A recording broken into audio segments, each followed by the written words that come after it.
Oh, oh. I'm in self-isolation.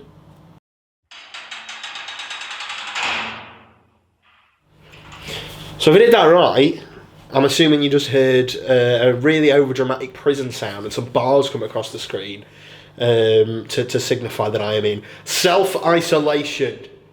I used to do a booming voice. I mean, I'm the one editing this. So yeah, I mean, pretty self-explanatory, really. I mean, everyone seems to be panicking about COVID-19 and coronavirus, self-isolating and quarantining, but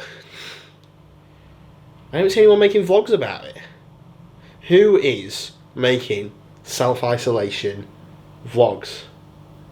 Absolutely no one. And when you see a gap in the market, sometimes you've got to pounce on that gap in the market, and I think that's exactly what I'm doing right now. I really wanted to do one of those like 80s style. I wonder how we ended up here, or I bet you're wondering how I ended up here. But I realised very quickly that I can't even leave the house. So how am I supposed to get other footage? It's not as if I can just go out and film a dramatic recreation of how I ended up in self-isolation. And even then, it would be a pretty impressive way to dramatise, just sat next to someone on the bus coughing quite a lot. I mean, it wasn't the most exciting story. It just concerned me a bit. And then I forgot to wash my hands, and then like 4 hours later I thought, that was a bit odd.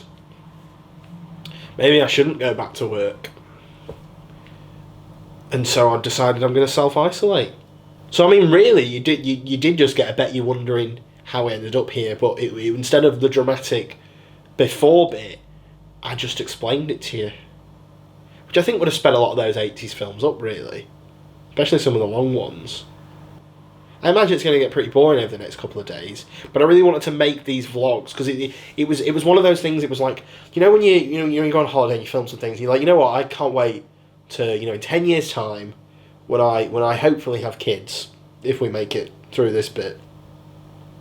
When I hopefully have kids, everyone's going to look back on their videos and be like, oh, do you remember when I went to New York or Mallorca or Germany? And I want to be like, well, yeah, I remember when I went to those places, but I've also got all these happy memories of when I was self-isolated for a bit. And I want it to be like those holiday vlogs, but just me, sat inside. You start kind of over-analysing scenarios when you're in self-isolation. Like, everything is about to be a symptom no matter what. It's like I woke up and I was a bit tired, and I'm like, whoa. And earlier I was really panicking because I started sweating, and I was like, this is it. I'm doing exactly what they say already, so I mean, it wasn't as if, it was the end of all days, and I was like, this is it, I've got it. And then I just checked the heating and turned it down a bit, and it was alright after about an hour.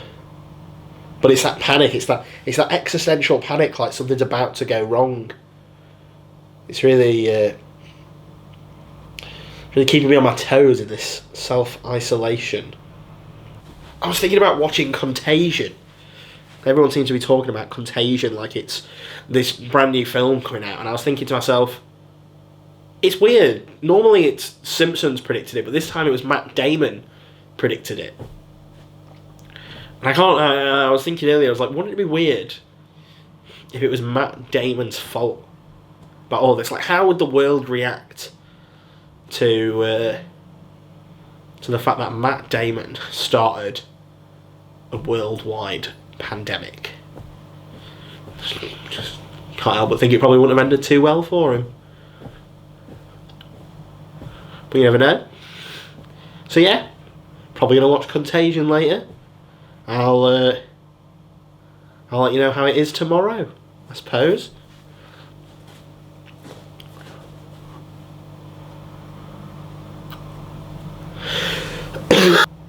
So yeah, self-isolation, day one. Hello, kids. That sounded odd. Maybe I should reword that for the future.